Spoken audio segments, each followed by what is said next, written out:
Welcome to Great Life Coaching. Today we're going to discuss colorism. Mostly I'm going to cover on being Latin American or Hispanic, and I'll touch a little bit on Black as well. But this is right up my realm. Let's get into it.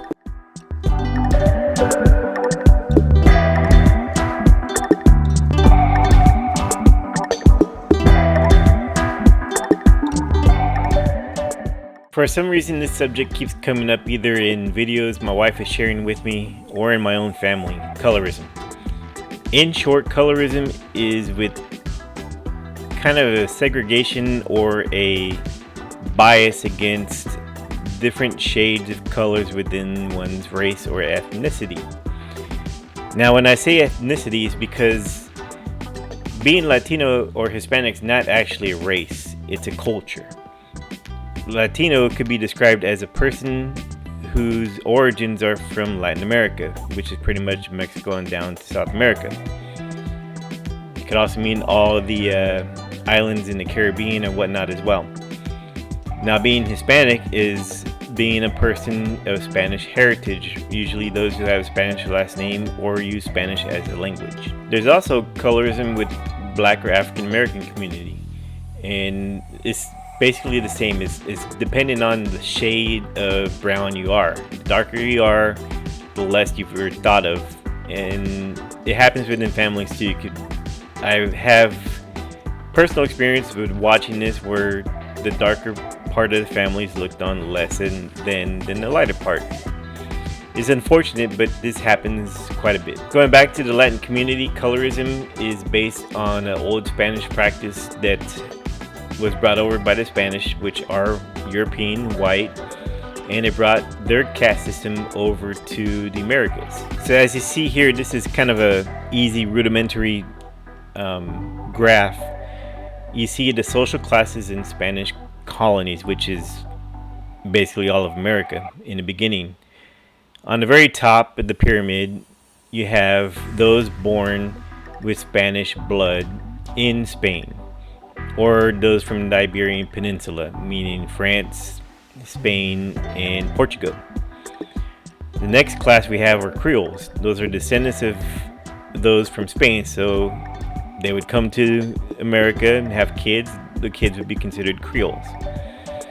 Now, here's when we get to the interesting part, mestizos, which is Caucasian and Indian, which is what I am. I'm mixed with Spanish and Native American blood, and we are in the middle, kind of. Next, you have mulattoes, which is white with African, and to be honest, it's a mix with white and slaves, and we all know what happened back then. The next is Native American, those that are not mixed but born in America. And unfortunately, at the bottom, we have African slaves, which were thought to be the lowest part of the Spanish class system. Now, from a psychological standpoint, you can see after many centuries of this going on, how it may have an effect on your social class. If you're born like I am, you have this many years knowing that you're not on top of the food chain. And if you're mixed with African American or Black, or you're Black, then you also have centuries of being at the bottom of the food chain. Psychologically, this has a profound effect on even people today, and that's because certain habits and things we learn from our parents are generational, meaning they did things certain ways because that's all they had, and that goes along with food. For example, we eat food that some other cultures or people may think is not edible. Like, and for me, my mom always made lengua, which is tongue, big old cow tongue, and she would get it from the butcher, and she said back when she was a kid that was actually something the butchers threw away because nobody bought it, but she would make it and reduce it and put gravy on it, and we would eat lengua. So the sociological effect of that is you go to school and you meet kids from other races, talking about white mostly, and if you tell them that you eat tongue, they're gonna look at you with disgust and like, that's nasty. And so as a young kid, you start thinking, man, what we eat is nasty, it's not normal. So that has a lasting psychological effect if you don't realize where that comes from. So we do have a modern day class system in America, and it's based upon income and education level. And basically it's still the same. It's another way of dictating or talking about who's top of the food chain. And I'm going to go over that slide here shortly. But the same psychological effects it had as those in the colonial days affects us now, and it's actually more profound because we have more information out there. We see people on Instagram or Facebook how they're living. We want the things they want, but we wonder why it's not as accessible to us. So looking at this graph, I'll start from the bottom. They put it in red. Part-time and unemployed, earning about $7,000 per year, have a high school diploma. Next we have the working class. And the first one we talked about was the lower class. Working class. That's clerical, service, and blue-collar jobs, earning between $25,000 to $15,000 per year. They may have some education, maybe trade schools. And then next we have the lower middle class, which are professionals in support and sales. They have a bachelor's degree, earn about $32,000 on the lower hand to $50,000. Next we have the upper middle class. We have professionals. Those are, doctors, lawyers, psychologists, earning between $100,000 to $72,000 a year. They have a graduate degree, either a master's or a PhD or an MD. And then we have top of the food chain, which are CEOs and politicians earning $200,000 plus. And as you see, there's still a class breakdown. And unfortunately, with more money and education comes privileges, more ability to do things that are less stressful in life. You can take time off, take vacations. You can afford to buy the things you want, buy what your kids want, send your kids to college, and continue the class progression. Now, I'm also going to break down race within the United States, and there's one thing I need to bring up. When it comes to being Hispanic or Latino, that's not a race, it's an ethnicity. So you could be white, black, Native American, Asian, and still be considered Latino or Hispanic. And again, just to remind you, you're Latino if you're born in Latin America. You're Hispanic if your last name or root language is Spanish. So for the US to break down the census and break it down by race, and they add ethnicity, that's not really a fair balance of race, is it? So this graph is from 2019 and also shows a projection of race change approximately all the way to 2060. So down here we have the original OG people, the Native American, Alaskan Natives, make up less than 1% of our country. Next they have multiple race, which that can't be right, but multiple race means interracial children, more than one race. Then Hawaiian Pacific Islanders make up even less than Native Americans at 0.2%. Next we have Asian Americans, which is 5.6% of the population. Then we have Black, which is 12.2. They list Hispanic as 8.5 and white as 60.1. Now my question, and I don't know the exact how they pull these numbers, but out of this Hispanic, how much of this would actually go to Black or white or Asian or Native American? That I do not know.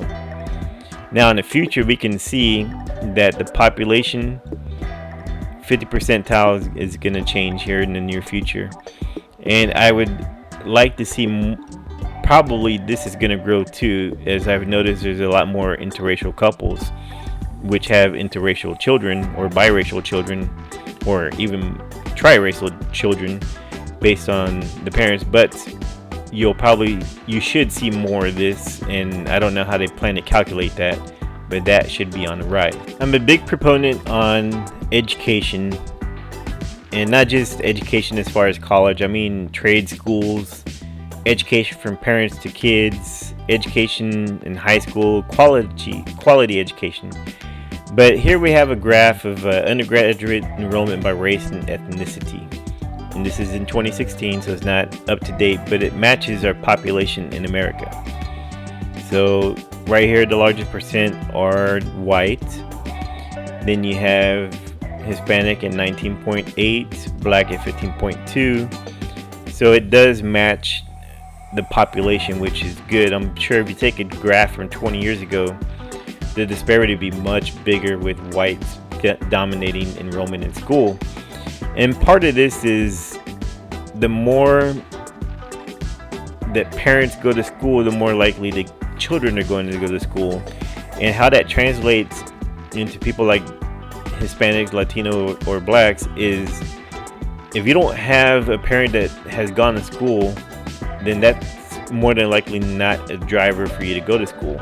You're going to do what your parents did, which is graduate high school and work, or even not graduate high school, just go to work. So there's some things we can do to fix this as individuals, as parents and leaders in our neighborhoods.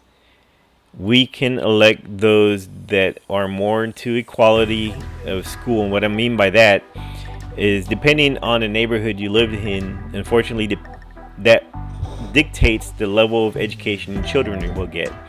So those that live in low-income areas are going to get low-income schools, which don't have the same quality as the higher-income schools. And also, if you have low-income, you can't afford to send your kids to more prestigious schools, private schools for kids.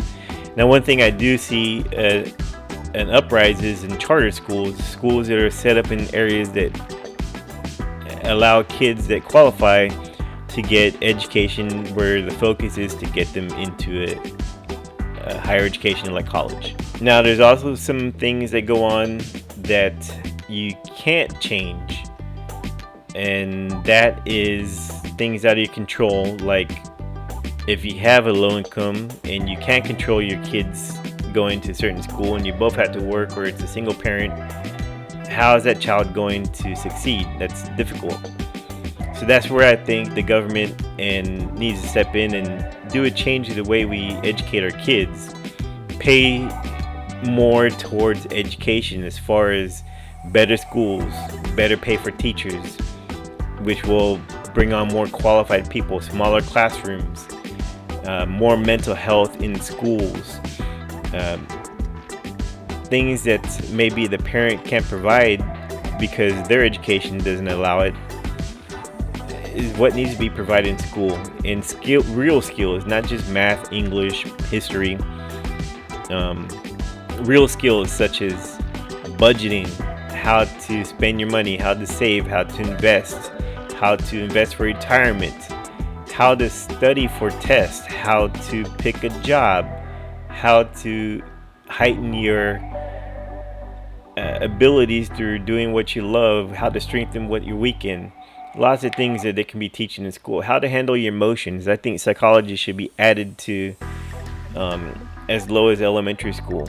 And I think this would help with our future being able to have kids actually be able to express themselves better. So going back to colorism. Basically, people just love each other. We all have the same needs. We all need air. We all want to be happy. Just love each other regardless of what we look like, regardless of what language you have, and allow people to have the same opportunity you have.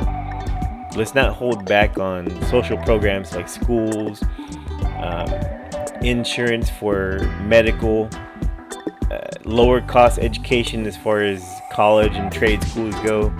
That's the key to success for the country.